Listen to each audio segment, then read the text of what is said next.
Salut tout le monde et bienvenue dans cette nouvelle immersion. Je suis vraiment ravie de vous retrouver aujourd'hui pour explorer un sujet qui est aussi universel que dévastateur. Bonjour à tous, oui, ravi d'être là aussi.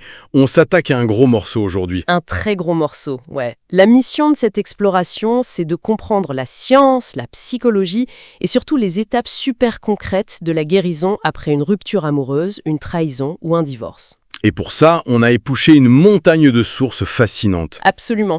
On a des conférences TED vraiment poignantes, des analyses de créateurs comme Psych2Go et Jay Shetty. On va aussi regarder les carnets de bord de John Griffin sur sa propre reconstruction et c'est peut-être le plus intéressant, des études cliniques rigoureuses sur la croissance post-traumatique. Ce qui saute aux yeux quand on lit tout ça, c'est le contraste dingue entre la banalité de la chose au niveau de la société, parce que les ruptures, ça arrive tous les jours, et l'intensité cataclysmique que ça représente pour la personne qui le vit. C'est un vrai séisme intérieur. C'est clair. Et pour illustrer la violence de séisme, John Griffin utilise une analogie qui m'a beaucoup marquée.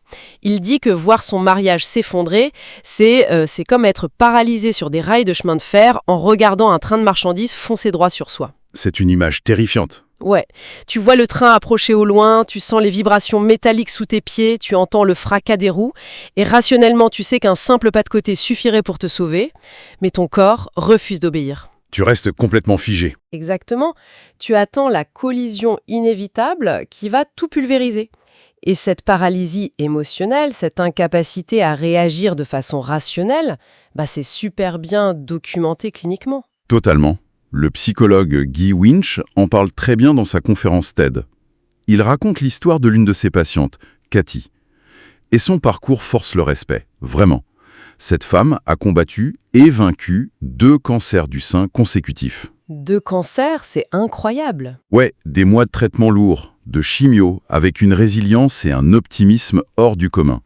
Mais, et c'est là que c'est troublant, 6 mois plus tard, son partenaire l'a quittée subitement. Juste au moment où elle s'attendait à ce qu'il la demande en mariage. La douche froide. Exactement. Et face à cette rupture, cette même femme qui avait regardé la mort en face sans ciller, elle s'est retrouvée psychologiquement anéantie. Elle ne pouvait littéralement plus se lever le matin. C'est le grand paradoxe qu'on va essayer de déballer aujourd'hui. Comment notre cerveau, qui est capable de mobiliser des ressources monumentales face à la mort ou la maladie, peut-il s'effondrer comme un château de cartes face au rejet amoureux ? Et la réponse se trouve dans la biologie, en fait. C'est pas juste de la poésie mélancolique. L'analyse de Psych2Go dissipe complètement cette idée que le chagrin d'amour serait juste une petite émotion passagère. Oui, une trahison ou une rupture brutale, ça déclenche directement notre instinct de survie le plus primaire, le fameux mode combat ou fuite. Le fight or flight, ouais. L'organisme interprète le rejet social comme une menace de mort imminente. Du coup, il inonde le système nerveux d'hormones de stress. Du cortisol et de l'adrénaline à haute dose. C'est une tempête biologique mesurable. Ça explique les crises d'angoisse, les insomnies sévères, la dépression. Et cette douleur, elle monopolise littéralement les ressources cognitives. C'est pas juste qu'on est triste, c'est qu'on devient temporairement moins intelligent. Guy Winch donne un autre exemple frappant avec Miguel. Ah oui, le cadre supérieur. Voilà, un homme de 56 ans, brillant, habitué à gérer des équipes et des crises complexes au boulot.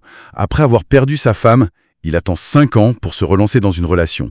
Il rencontre Sharon, ça dure 1 an, et elle le quitte la veille de leur anniversaire. Et là, c'est la chute libre. Complètement. Ce dirigeant hyper analytique se retrouve incapable de se concentrer, de prendre des décisions ou de faire des tâches de base au travail pendant presque 1 an. Il a failli être licencié. C'est fou de se dire que la douleur émotionnelle neutralise carrément les zones du cerveau dédiées à la logique. Ça explique pourquoi des gens d'habitude super rationnels se mettent à avoir des comportements qui semblent complètement hors de contrôle. Absolument. Et si on regarde du côté des mécanismes de l'addiction, c'est encore plus clair. Des études d'imagerie cérébrale montrent que le retrait de l'amour romantique active les mêmes circuits neuronaux que le sevrage de drogue dure. Genre la cocaïne ou les opiacés ? Ouais, littéralement. Le cerveau d'une personne au cœur brisé réagit exactement comme celui d'un toxicomane en plein manque. Donc l'inconscient réclame désespérément sa dose d'héroïne qui était représentée par l'ex-partenaire, et face à cette privation, l'esprit cherche un produit de substitution. Ce que Winch appelle la méthadone des souvenirs. Le cerveau nous pousse à fouiller le passé pour obtenir des petites microdoses chimiques de réconfort, même si c'est hyper toxique à long terme. Ce qui explique ce besoin irrépressible d'aller scroller les réseaux sociaux de son ex à 3 heures du matin. ou de relire de vieilles conversations sur WhatsApp en boucle, on se dit souvent qu'on cherche des réponses qu'on a besoin de comprendre. Alors que la réalité biologique, c'est juste un cerveau en manque qui cherche son shoot. C'est exactement ça. Et le problème, c'est qu'à chaque fois qu'on fait ça, on relance le compteur du sevrage à zéro, et la vidéo de Psychadogo a une analogie parfaite pour illustrer l'irrationalité de ce comportement. Celle du serpent. Oh oui, elle est géniale celle-là. Imagine qu'on se promène en forêt et qu'on se fait mordre par un serpent venimeux. La réaction logique immédiate, c'est de s'asseoir, d'appeler les urgences, de traiter la plaie pour isoler le venin. Personne de sensé ne se mettrait à courir frénétiquement dans les bois pour rattraper le serpent. Ben non, pour lui demander des explications ou s'il a des remords, ça n'a aucun sens. Pourtant, en amour, c'est exactement ce qu'on fait. Au lieu de soigner l'hémorragie psychologique, on passe des mois à poursuivre le serpent. Ouais. Et cette course après le serpent, elle est nourrie par ce que Jay Shetty appelle la rétrospection rose. La fameuse rétrospection rose. C'est quand la mémoire filtre la réalité de la relation passée pour n'en garder qu'une version idéalisée, c'est ça? Ouais. Un conte de fées retouché. C'est tout à fait ça. On ne pleure pas vraiment la réalité quotidienne du couple, avec ses disputes, son ennui ou ses silences. On pleure la perte d'un potentiel futur. Et Jay Shetty rappelle qu'une relation saine, ça repose sur 3 piliers. Se sentir en sécurité, se sentir vu et compris, et se sentir soutenu. Et souvent, quand on analyse lucidement une relation qui s'est mal terminée, on réalise qu'au moins 2 de ces 3 piliers manquaient cruellement. Mais l'esprit humain déteste ça. Il déteste l'asymétrie. Face à une douleur dramatique, on veut une explication dramatique. Un simple « je ne t'aime plus », c'est jamais suffisant. C'est le fameux mythe de la clôture, le besoin d'un point final satisfaisant. Pour casser cette rétrospection rose, Guy Winch a une méthode qui paraît un peu brutale, mais hyper efficace. Il conseille de faire une liste exhaustive de tous les défauts de l'ex. Les manies agaçantes, les pires disputes, tout. Il faut la garder sur son téléphone. Et à la moindre attaque de nostalgie, avant même de taper un message à son ex, on se force à relire cette liste pour remettre le cerveau dans la réalité objective. C'est super pragmatique. Et c'est indispensable pour désamorcer les histoires toxiques qu'on se raconte dans ces moments-là. Le docteur Micah Steinborn a identifié plusieurs de ces récits destructeurs. L'idéalisation de l'ex, on vient d'en parler, le transformer en super-héros. Ouais, ça nous place tout de suite en position d'infériorité. Mais le pire récit, selon elle, c'est l'autoblâme excessif. La voix qui tourne en boucle pour dire « j'ai tout gâché, si j'avais fait ceci, si j'avais dit cela, il ou elle serait resté ». Et le docteur Steinborn explique ça par le concept de pseudo-contrôle. Et c'est fascinant. En fait, le rejet nous met face à une vérité terrifiante. On est totalement impuissant face au libre arbitre de l'autre. C'est insupportable pour le cerveau d'accepter qu'on ne peut pas contrôler la décision de quelqu'un de partir. Exactement. Ça crée un vertige de vulnérabilité. Donc, le cerveau se protège en s'appropriant toute la culpabilité. L'autoblâme, ça donne l'illusion rassurante que si on avait changé notre comportement, on aurait pu sauver la relation. On préfère donc porter le poids écrasant de la culpabilité plutôt que d'affronter la terreur de l'impuissance. C'est un réflexe de survie intellectuelle, mais c'est un poison pour l'estime de soi. Ça épuise l'esprit. Et justement, c'est souvent au fond de cet épuisement qu'on trouve la prochaine étape qui est vitale, l'acceptation. John Griffin raconte ça très bien. Après le départ de sa femme en septembre, il a tenu bon pendant des semaines. Puis, un jour d'automne, il se promenait seul dans les bois et la digue a cédé. Il raconte s'être arrêté pour pleurer de toutes ses forces pendant 5 minutes. Ouais, il a touché le fond absolu de l'agonie, sans filtre. Il a juste laissé la vague de douleur le submerger. Et c'est seulement après ça qu'il a pu se dire « Ok, la réalité est là, il faut avancer ». Cet effondrement, c'est vraiment la fin de la résistance. Griffin utilise d'ailleurs l'image d'une Lamborghini pour parler de la subjectivité du sens. Ah oui, l'idée que le concept d'une voiture de luxe n'a pas la même charge émotionnelle selon que ce soit la nôtre ou pas. Voilà. Et c'est pareil pour les concepts de maison ou de mariage. Ces choses n'ont de pouvoir sur nous que par le sens subjectif qu'on décide de leur accorder. Et pour changer ce sens, il faut se libérer du ressentiment par le pardon. Parce que garder rancune, au final, c'est comme boire une fiole de poison tous les matins en espérant que ce soit l'autre qui meurt. C'est tout à fait ça. Et les sources parlent d'une pratique hawaïenne pour matérialiser ce détachement, le Ho'oponopono. C'est pas du tout une formule magique, c'est vraiment un exercice cognitif. On visualise la situation douloureuse et on se répète « désolé, pardonne-moi, merci, je t'aime ». Ça aide à dissoudre la charge émotionnelle du traumatisme. Mais la vraie clé de la guérison, c'est la compassion envers soi-même. Et ça, c'est validé par la science, notamment avec l'étude clinique de David Sbarra. C'est là que ça devient vraiment très concret. Il a réuni des adultes récemment divorcés et l'exercice consistait à parler de leur rupture à voix haute, sans s'arrêter pendant 4 minutes. Et le truc brillant de cette étude, c'est que l'autocompassion n'était pas évaluée par les participants eux-mêmes, avec un questionnaire. Des juges indépendants écoutaient les enregistrements pour repérer des marqueurs verbaux très précis. Il y avait 3 piliers d'évaluation, non ? Ouais. Premièrement, la bonté envers soi-même. Est-ce que la personne est capable de parler sans être hyper autocritique ? Deuxièmement, la reconnaissance de l'humanité partagée. C'est-à-dire comprendre que la douleur du rejet est universelle, qu'on n'est pas une anomalie. Exactement. Et troisièmement, la pleine conscience, la capacité de décrire la douleur de façon factuelle, sans s'y noyer dramatiquement. Et les résultats de Scabara sont sans appel. Ceux qui montraient une véritable autocompassion dans ces petits monologues de 4 minutes ont vu leur détresse émotionnelle chuter de façon spectaculaire. Et cet effet s'est maintenu sur le long terme, jusqu'à 9 mois après l'étude. Ce que ça prouve, c'est que la façon dont on se parle à soi-même, tout seul dans sa voiture, c'est pas juste un truc de bien-être abstrait. C'est une compétence émotionnelle tangible qui accélère biologiquement la guérison. C'est fou. Une fois que cette base bienveillante est là, on peut commencer à reconstruire, la version 2.0. Et pour structurer ça, Griffin reprend la fameuse pyramide de Maslow, mais adaptée à la vie post-divorce. La base de la pyramide, c'est l'urgence absolue, les besoins physiologiques et la sécurité. Stabiliser les finances, le logement et surtout la santé physique. Il insiste énormément sur le sport intensif. Pas pour avoir des abdos, hein. C'est pour reconquérir le locus de contrôle. Quand on a l'impression que toute notre vie nous échappe, soulever un poids, courir, respirer, ce sont des actions dont on contrôle l'issue de A à Z. C'est un ancrage vital. Griffin fait d'ailleurs une analogie intéressante avec Jayden Daniels, le jeune joueur de football américain. Ce gars évolue sous une pression colossale, mais il reste hyper lucide parce qu'il a une foi aveugle en un plan supérieur. Pas forcément religieux d'ailleurs, juste l'idée que la tempête actuelle fait partie d'un cheminement qui aura une finalité positive.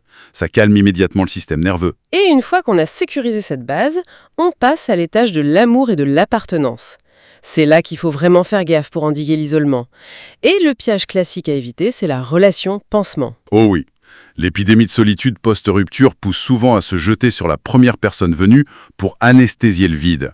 Sauf que quand l'estime de soi est en miettes, notre discernement est aveuglé. On risque juste de répéter des schémas toxiques. C'est pour ça qu'il vaut mieux recréer un tissu social non romantique, voir des amis, rejoindre des groupes.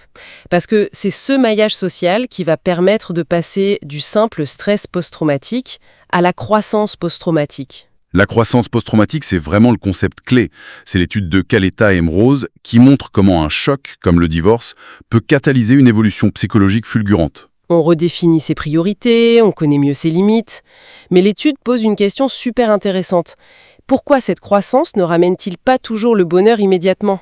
Parce qu'il y a un médiateur essentiel entre les deux, l'estime de soi. La croissance post-traumatique vient d'abord réparer l'estime de soi. Et c'est seulement ça qui permet au bonheur durable de s'installer. C'est le pont entre la croissance et le bonheur. D'ailleurs, il note que les changements spirituels aident énormément ceux qui partent avec une faible estime d'eux-mêmes. Mais pour faire tout ce travail, il faut du courage. Et Jay Shetty utilise une métaphore animalière incroyable pour illustrer ça. Celle du bison et de la vache face à la tempête. Elle est puissante, celle-là.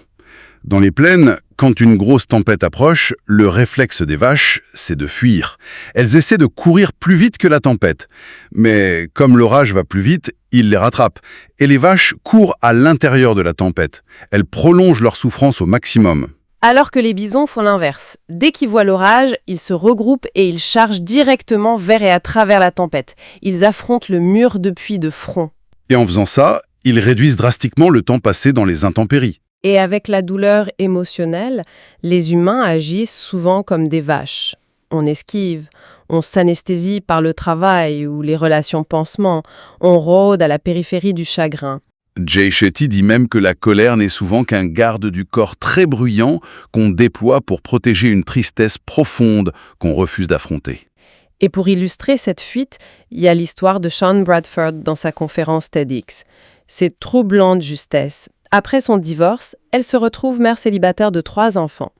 Et un soir, elle est au bout du rouleau, dans sa voiture, avec les enfants qui pleurent à l'arrière. L'épisode de la brique de lait, ouais. Elle doit s'arrêter pour acheter du lait, un truc hyper banal, et ça devient la montagne infranchissable. Elle s'effondre complètement. Et au lieu d'affronter cette réalité vertigineuse, elle a fui. Elle a enchaîné les rencontres amoureuses impulsives de manière quasi obsessionnelle. À chercher quelqu'un pour réparer sa vie à sa place. C'est l'archétype de la relation pansement dont on parlait. Jusqu'au jour où un exercice de coaching a agi comme un électrochoc. Elle devait dessiner 3 colonnes sur une feuille pour analyser ces 3 échecs amoureux récents. Et en cherchant le point commun, Elle réalise qu'il manquait une 4e colonne. Et cette colonne, c'était sa relation avec elle-même. Et elle était dramatiquement vide. ça a tout éclairé. Elle s'est rappelé qu'1 an avant son divorce, quand son propre mariage coulait, elle passait son temps à aider sa sœur qui traversait une crise de couple. Elle faisait les cartons de sa sœur au lieu de regarder son propre navire sombrer. C'est en arrêtant de fuir et en acceptant de remplir cette 4e colonne qu'elle a brisé le cycle. Elle a trouvé une complétude intérieure, avant même d'ailleurs de renouer avec succès avec son ex-mari des années plus tard. Ce parcours montre bien que la guérison, ça n'a rien de passif. On entend souvent que le temps guérit toutes les blessures, mais c'est une fiction dangereuse. Le temps tout seul, ça cristallise juste les mauvaises habitudes. Complètement.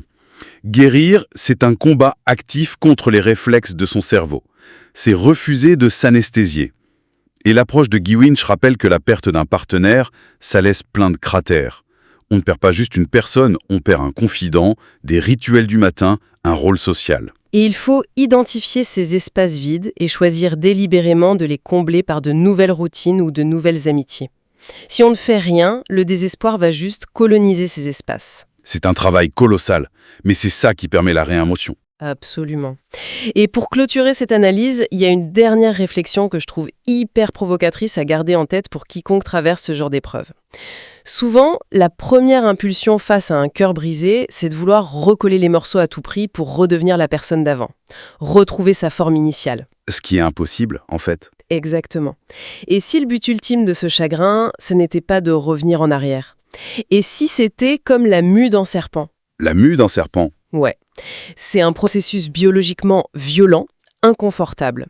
C'est la destruction d'une coquille familière qui est devenue brusquement trop petite, mais c'est une destruction absolument nécessaire, parce que c'est seulement en abandonnant cette ancienne enveloppe que la personne qu'on est sur le point de devenir a enfin la place pour exister et respirer. C'est une très belle image. Il faut simplement avoir le courage de devenir le bison et de traverser la tempête pour arriver de l'autre côté. C'est le mot de la fin parfait. Affronter la tempête. Merci à tous d'avoir suivi cette exploration et on se dit à la prochaine.